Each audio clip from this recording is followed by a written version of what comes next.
নমস্কার ভিউয়ার্স, কেমন আছো তোমরা? Welcome back to my channel Shri collection. আমি হলাম শ্রী। আমি আজকে চলে এসেছি তোমাদের সাথে আবার গল্প করতে। ভিউয়ার্স, আজকে দেখো না, আমার আজকে মুখে আবার সেই পিম্পলসগুলো হয়েছে অনেক। এই পিম্পলসগুলো হচ্ছে, যার জন্য আমি আজকে মেকআপও করতে পারিনি। সানস্ক্রিন আর হালকা লিপস্টিক লাগিয়ে নিয়েছি, কারণ একটু মেকআপ লাগালেই না আমার এই পিম্পলসটা জ্বালা করছে। এই যে দেখো, খুব ব্যথা। আমার সাথে যেটা হয়, কোনো অনুষ্ঠান থাকলেও, কোনো তোমার ইনভিটেশন, কোনো পার্টি থাকলেই তার দুদিন আগেই আমার পিম্পলস, আমার মুখে দাগ, র্যাশেস বেরোতেই থাকবে। এটা আমার হয়েই থাকে, জানি না তোমাদের হয় কি না। যাদের যাদের হয় তারা কমেন্টস করো আমাকে।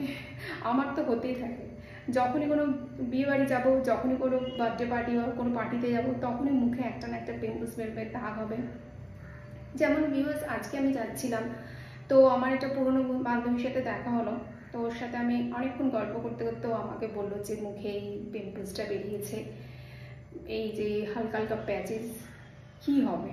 এই যে দেখো কালো কালো। তো আমি বললাম যে এগুলো ডক্টর দেখাচ্ছি, মাঝে মাঝে আসে, মাঝে মাঝে গায়েব হয়ে যায়। অ্যাকচুয়ালি এরা আমাকে খুব ভালোবাসে, ছাড়তে চায় না, কি করবো বলো।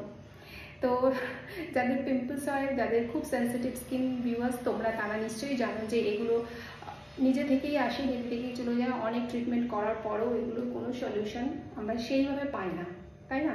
আমি তো প্রচুর ট্রিটমেন্ট করেছি, কিন্তু আসবেই। তাই জন্য আমি জানো সবসময় তাদের বলি কি জানো, যে সবসময় মনে করবে যারা চাঁদের মতো যাদের দেখতে হয়, তাদের মুখে কালো কালো দাগ থাকে। তো জাস্ট আমি এটা মজা করলাম, আমি একদমই চাঁদ নয়। তো আমি এটা জাস্ট মজা করলাম। তো মনকে সান্ত্বনা দিই আমি এইভাবে, যখন বলি তখন তারা চুপ করে যায়, কিছু বলে না। তোমরাও ঠিক তার এই কথাই বলবে যে চাঁদের মুখেই দাগ থাকে। তো ঠিক আছে ভিউয়ার্স, কিছু করার নেই, এগুলো আসে, এগুলো টেনশন নেওয়ার কিছু থাকে না। তোমাদের একটা কথা আমি বলতে চাই, যেটা আমার এক্সপিরিয়েন্স থেকে আমি বলছি, যে হর্তুকি, আমরা সবাই জানি হর্তুকি কাকে বলে। হর্তুকি নিয়ে, হর্তুকি, সেটা দিয়ে চন্দনের যে পিড়েটা হয়, চন্দন যেটাতে আমরা ঘষি, ওইটার মধ্যে ঘষবে, দেখবে কাদা কাদা কাক মতো একটু বেরোচ্ছে। ওইটা নিয়ে না সবসময় পিম্পলসের ওপর দিতে থাকবে, তাহলে কি হবে, পিম্পলসের যে দাগটা একদম রিমুভ হয়ে যাবে, কোনো কালো দাগ কিছু থাকবে না। পিম্পলসের ওপরে দিতে থাকলে না, তাহলে খুব তাড়াতাড়ি দাগটা রিমুভ হবে। নাহলে দেখবে পিম্পলস চলে যাওয়ার পরে কালো একটা দাগ থাকে, যেটা যেতে ভীষণ টাইম নেয়। তো সেটা দেখতে সব থেকে বেশি বাজে লাগে। তবুও লাল পিম্পলস ঠিক আছে, তারপরে যে কালো একটা মোটা মতো দাগ হয়ে যায়, দেখতে খুব বাজে লাগে ভিউয়ার্স। আর এটা আমি তোমাদের সাথে শেয়ার করলাম, কারণ আমি দেখেছি খুব তাড়াতাড়ি দাগ রিমুভ হয়ে গেছে। এই গালে প্রচুর আমার দাগ ছিল, দেখো ভিউয়ার্স, কোনো মেকআপ করিনি, কিন্তু দাগগুলো অনেক চলে গেছে। এছাড়া আর তোমরা বলো, তোমরা সবাই কেমন আছো? পুজোর শপিং কে কী করছো? আমি এখন কিছু করিনি, এখন আমি মোটামুটি গিফট পেতে থাকছি। এবার গিফটগুলো কি হয় বলো তো, পুজোর আগে আমি যদি কিছু পাই, সেগুলো আমি না পরে ফেলি।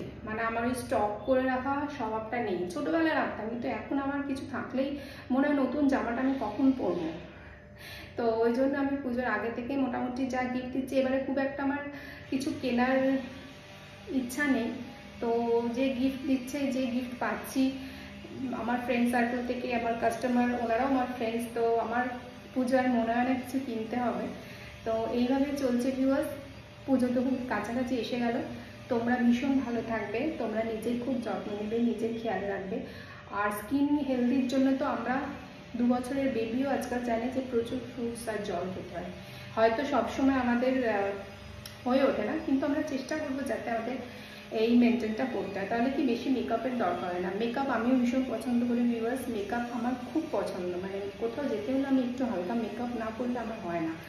কিন্তু মেকআপটা তখনই সুন্দর লাগবে ভিউয়ার্স, যখন তোমার স্কিনটা খুব ভালো থাকবে। যখন স্কিনটা ভালো থাকবে, তখন তুমি দেখবে একটু যদি মেকআপ দাও, তাতেই খুব সুন্দর লাগবে দেখতে। ওকে ভিউয়ার্স, তোমাদের সাথে গল্প করে আমার খুব ভালো লাগলো। তোমরাও খুব ভালো থাকবে, নিজের যত্ন নেবে, নিজের খেয়াল রাখবে। নিশ্চয়ই আবার নেক্সট ভিডিওতে তোমাদের সাথে আমার দেখা হচ্ছে। Bye bye, take care.